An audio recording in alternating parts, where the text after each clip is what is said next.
প্রিয় দর্শক, জানিয়ে দিচ্ছি আজ আমাদের সাথে গল্প স্বল্প পর্বে উপস্থিত আছেন কবি ও সম্পাদক হাসানাল আব্দুল্লাহ।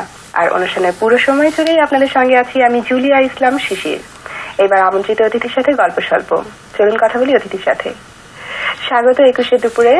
হাসানাল ভাই, অনেক ভালো লাগছে আপনার সাথে বসতে পেরে। আমরা জানি যে আপনি সেই সুদূর নিউ ইয়র্ক থেকে এসছেন এবং বই মেলা চলছে, বাঙালি প্রাণের মেলা বই মেলার টানে এসছেন। আমরা যতদূর জানি আপনার পরিচয় যে আপনি কবি এবং সম্পাদক, সেই সাথে এইবার বই মেলাতে আপনার বই বের হয়েছে, সেটা কিন্তু একটু ভিন্ন ধাঁচের। সেটা কবিতাও নয়, সেটা গদ্য সমগ্র, এবং তার নাম হচ্ছে শয়তানের 5 পা। এই বইটা সম্পর্কে একটু জানতে চাই, এবং এর আগের বছর একটা উপন্যাস বই বের হয়েছে দহন, এই বইটা সম্পর্কে একটু জানবো। Thank you very much. আমি প্রথমেই 21 টেলিভিশনকে ধন্যবাদ জানাচ্ছি। আমি এই বইমেলায় আসার আমার 10 বছর পূর্তি হলো। আমি 2006 থেকে নিয়মিত বইমেলায় আসছি ফেব্রুয়ারিতে। সেটা প্রাণের টানে নিশ্চয়ই? অবশ্যই প্রাণের টানে, বইয়ের টানে। যেহেতু আমি বাংলায় লেখালেখি করি এবং বইমেলায় যত সহজে লেখক, প্রকাশক, পাঠক এবং আপনাদের সবার সাথে দেখা হয়, এটা কিন্তু অন্য সময়ে সম্ভব নয়। আপনি যে প্রশ্নটি করেছিলেন, আমি মূলত কবিতা লিখি, কিন্তু আমার এ পর্যন্ত যে বই বেরিয়েছে 27টি, কবিতার বই 14টি, তার মানে গদ্যের বই অলমোস্ট অর্ধেক। আমি মনে করি যে কবিতায় যেমন কাজ করার আছে, গদ্যে আমাদের গদ্যের বয়স কিন্তু কম, কবিতার বয়স অনেক বেশি। চর্যাপদ থেকে শুরু করলে আমাদের গদ্যের বয়স খুব একটা বেশি না, 200 বছর এখন হয়নি। তো গদ্যে কাজ করার অনেক কিছু আছে। কবিতায় যে জায়গাটি আমরা তৈরি করে ফেলেছি অলরেডি। গদ্যের অবস্থা, যদিও আমাদের অনেক বাজারি লেখক আছে, মারমার কাট কাট উপন্যাস বিক্রি হয়, এমন উপন্যাসের 1 পৃষ্ঠার বেশি পড়া যায় না, আমি অন্তত পারি না। যেহেতু আমি বিশ্ব সাহিত্যের বড় বড় উপন্যাসিকদের পড়ি, এবং বাংলা সাহিত্যেরও আখতারুজ্জামান ইলিয়াস, হাসান আজিজ হক, এমনকি হুমায়ুন আজাদের কিছু কিছু বই। আচ্ছা আচ্ছা। তো আমার বন্ধুরা প্রশ্ন করেছে যে তুমি কেন গল্প লিখলে? সেই আমরা কিন্তু আসলে দেখতে পাচ্ছি যে শক্তিশালী গদ্যের অভাব অনেকখানি রয়েছে। সেই তাগিদ থেকে কি আপনি গদ্য লেখায় অনুপ্রাণিত হয়েছেন? অনেকটা তাই। কবিতায় আমি যেভাবে বলতে পারি, গল্পে কিন্তু আরেকটু ছড়িয়ে ছিটিয়ে বলা যায়।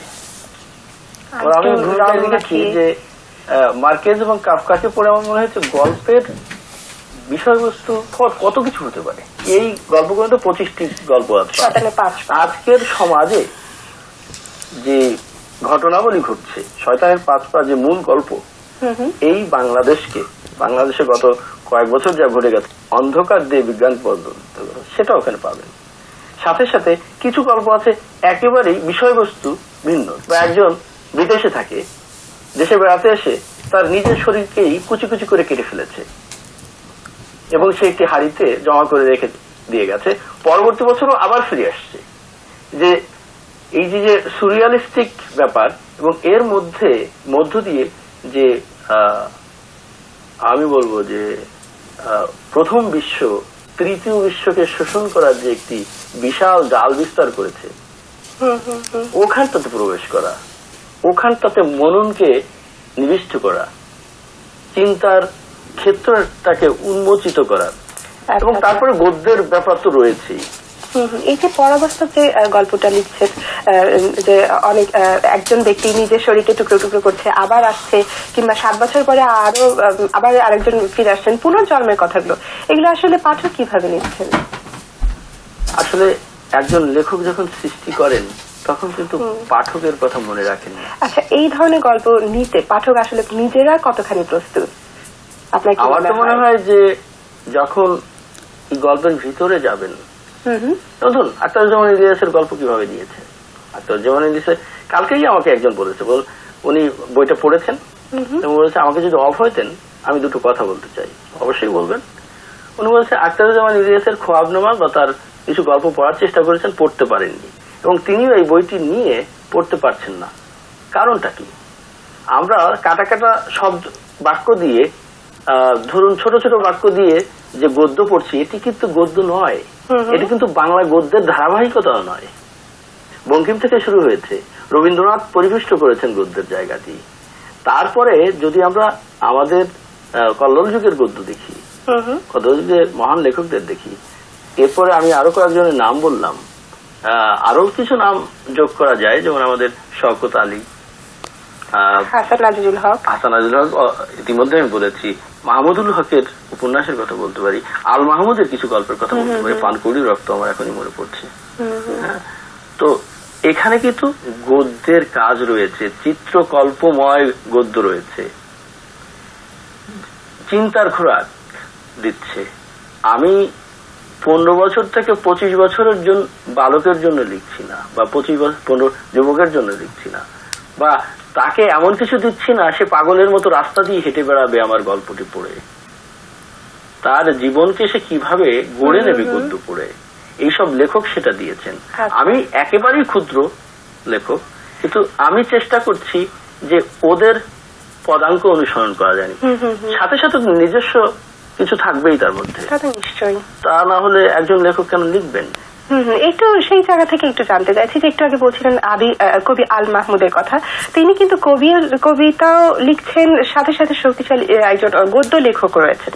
তো তার কবিত্ব তার গদ্যে কতখানি প্রভাব ফেলে, কিংবা একজন কবি কিভাবে একজন গদ্য সাহিত্যকে সমৃদ্ধ করতে পারেন, এই বিষয়টা আপনার কাছ থেকে জানতে চাই। আল মাহমুদের বর্তমান লেখার কথা আমি বলছি না, ওনার প্রথম বেশ কয়েকটা কাব্যগ্রন্থ, তারপরে পানকৌড়ির রক্ত বা ওই সময়ের কিছু গদ্য, এগুলি যেমন কবিতাও, যেটা আমি বললাম চিত্রকল্পময়, চিত্রকল্পের যে একটা ব্যাপার রয়েছে, যে দীর্ঘ দীর্ঘ বাক্য বুননের মধ্য দিয়ে সিঁড়ি বেয়ে ওঠার একটা ব্যাপার রয়েছে, এগুলি ওখানে আছে। হাসান আজিজুল হকের গদ্যে সেরকম আমরা পাই, আখতারুজ্জামান ইলিয়াসের গদ্যে আমরা সেরকম পাই। একজন পাঠক পড়েই উনি পাগল হয়ে যাবেন না, উনি চিন্তা করবেন, তার জীবনকে গড়ে নেওয়ার একটা সুযোগ আসবে। আচ্ছা আচ্ছা, এবার একটু না হয় আপনার লেখা প্রসঙ্গে আসতে চাই, যে শয়তানের 5 পা এই বইটি কোন প্রকাশনা থেকে বের হয়েছে? এটি অনন্যা থেকে বেরিয়েছে। শয়তানের 5 পা। আর গত বছর দহর যে বের হয়েছে, দহর আমার, হ্যাঁ দহর উপন্যাস, এই দহর কিন্তু আমি 20 বছর ধরে লিখেছি। একজন আমেরিকায় যারা বসবাস করে, এদের বাঙালি মূলত, এদের জীবন কেমন, কিন্তু এখানে বেশ কিছু ব্যাপার রয়েছে। আমি দহর অর্থ গভীর খাদ, কি গভীর খাদ, 3টা গভীর খাদের কথা এখানে প্যারালালি আমি নিয়ে আসার চেষ্টা করেছি। এক, আমেরিকাতে ওয়ানওয়ে স্ট্রিট অনেকে বলে, গেলে আর চলে আসা যায় না। আচ্ছা, এটিকে আমি ওইভাবে সামাজিক ভাবে বা একটি গভীর খাদের কথা চিন্তা করেছি আমার দৃষ্টিকোণ থেকে। দ্বিতীয়ত, সংসার জীবন একবার ঢুকলে এর থেকে কিন্তু বেরিয়ে আসার কোনো উপায় নেই, এটি একটি গভীর খাদের কথা ওখানে বলা হয়েছে। তৃতীয় গভীর খাদ হলো আজকে যে এই গ্লোবাল ওয়ার্মিং এর কথা বলা হচ্ছে, এবং আমি নিয়ে পড়ালেখা করেছি প্রচুর, যে কারণ আমার নায়িকা গ্লোবাল ওয়ার্মিং এ উনি পিএইচডি করতে যান। গ্লোবাল ওয়ার্মিং এমন একটি ব্যাপার, আজকের এই সময়ে যদি এই সারা পৃথিবীর সমস্ত বড় বড় দেশের রাষ্ট্রনায়করা একত্রিত হয়ে এর জন্য কিছু না করেন, আমাদের কোনো অবস্থাতেই বাঁচার উপায় নেই, পৃথিবী ধ্বংস হবেই। গ্লোবাল ওয়ার্মিং এমন একটি মারাত্মক গভীর খাদ আমাদের জন্য। এই 3টা ব্যাপার প্যারালি ওখানে উপস্থাপনা করা হয়েছে। আচ্ছা আচ্ছা, তার মানে মানুষের জীবনে যে বিভিন্ন খাতগুলো রয়েছে কিংবা উত্থান পথ রয়েছে, সেইগুলো নিয়ে নিশ্চয়ই লেখা।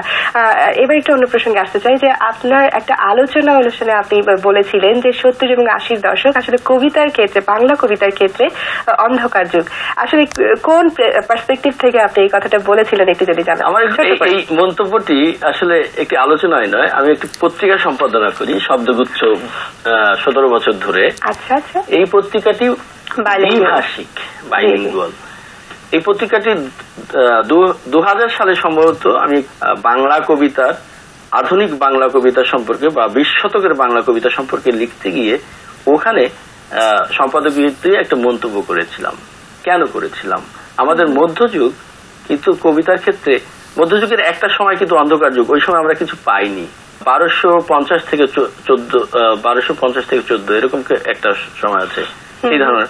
ওই সময়টা একেবারেই কিছু পাওয়া যায় না। আচ্ছা, আমরা একটু ছোট ছোট করে একটু জানতে চাইবো। হ্যাঁ, যে এই যে সমৃদ্ধ যে যুগটার কথা যদি আসি, যে 30 থেকে 50-এর দশক যে এবং 90-এর দশক বাংলা কবিতার জন্য বেশ একটা সমৃদ্ধ একটা সময়, এবং কবিতার মোড়টা কিন্তু ঘুরিয়ে দিয়েছে।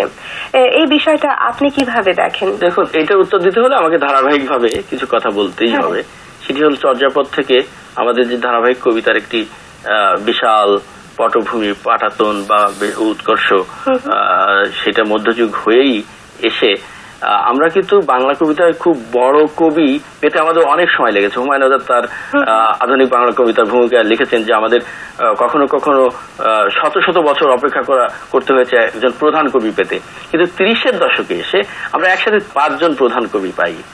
এবং আমি মনে করি যে সেই ধারাবাহিকতায় আমরা 50-এর দশকে এসে শামসুর রহমান, আল মাহমুদ, শহীদ কাদরী, শক্তি চট্টোপাধ্যায় 4 জন প্রধান কবি পেয়েছি। এবং সেই প্রধান কবির দশকে সেই প্রধান এখনই আসছি যে 90 দশক আরেকটি অধ্যায় তৈরি করেছে বাংলা কবিতায়। সেই বাংলারই বলেন, আমাদের বাংলাদেশেরই বলেন, বাংলাদেশের কবিতা আমি মনে করি যথেষ্ট এগিয়ে আছে এই সময়ের কবিতা। এই সময়ে বেশ কজন প্রধান কবি এসেছেন, তাদের বয়স অনেকেরই এখন প্রায় 50-এর কাছাকাছি। এদের মূল্যায়ন হওয়া দরকার, এবং এদের বাংলা কবিতাকে জানতে হলে আমাদের 30, আমাদের 50, আমাদের 90 পড়তেই হবে।